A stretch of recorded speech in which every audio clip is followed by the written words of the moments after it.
What's up, guys? Daniel here at CrossFit Simplicity. It's Wednesday. We're shooting for Thursday's workout here. This was a good one. This was tough. I had a little bit of pre-workout anxiety going into this, and I'll be honest with you guys, right up front, it definitely delivered.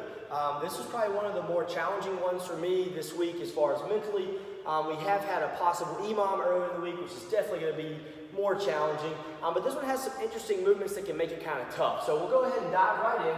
What we have is a 15-minute AMRAP, which will be working nice and smooth and steady for 15 minutes. And here's where it gets a little bit interesting.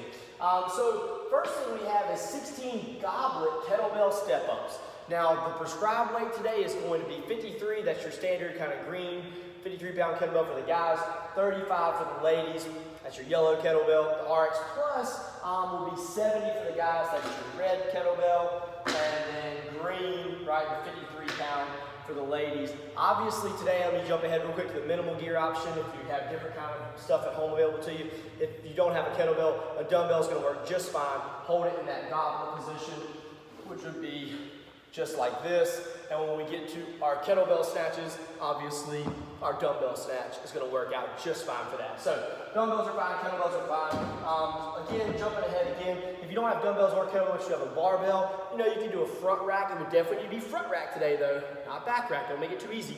A front rack, box step up, or stepping up onto your porch, some steps would be totally fine there as well. Probably keep it kind of light, and then again, if you don't have the dumbbell kettlebell, we could go with a light barbell snatch, right, and knock out 16 of those. So anyway, this is what's challenging. This is something we haven't really done a ton of, but I'll have that kettlebell held in that goblet position. It makes it kind of tough to see the box. Be careful, and I'm stepping up, fully extending. That's 1, down, up. That's 2. So just saying, it's just an awkward kind of movement. I found it to be pretty challenging. I don't think there was a single round. I did use the 70, but I don't think there was a single round where I went unbroken on the 16. First round, it's really just tedious. Took a little bit of time. So don't get discouraged by that. Know going into it, that's going to be a slower movement. And then from there, hopefully we can pick up the pace. After that, we have 8 on the right, 8 on the left, kettlebell snatches. Remember, I don't have to touch the floor. I'll just be here and extend, here and extend. When I get 8 on that arm, I can switch, right? And I'm looking for 8 on that left arm. You can set your kettlebell in your box.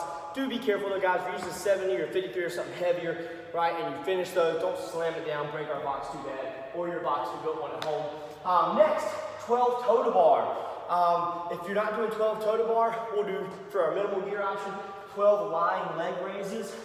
I can lie on the ground here, I'm gonna raise up, I might push high a little bit, come back, push my butt off the mat a little bit. As I bring my feet up and just kind of raise and roll my butt off, I get a nice little crunch in my stomach, so I'll keep up with that. Or I'll do 12 toe to bar if you have it.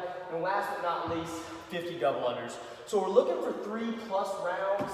I was able to get really early into the 4th round, but definitely wasn't gonna come close to finishing that.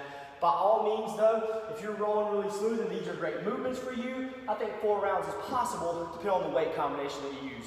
So just to recap, that goblet step up is going to be pretty tough. Just stay tough, try to grind through it, at least get a set of 10 before you rest, then get your last 6. Stay smooth through those kettlebell snatches, right? Even if you're using a dumbbell, let's go ahead and do 8 on the right, 8 on the left, as if it were a kettlebell.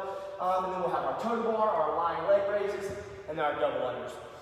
So bodyweight version, we talked about some of this. If we're on a bodyweight version, we'll just do 16 step-ups or 16 lunges. If you don't have a box, just do your lunges.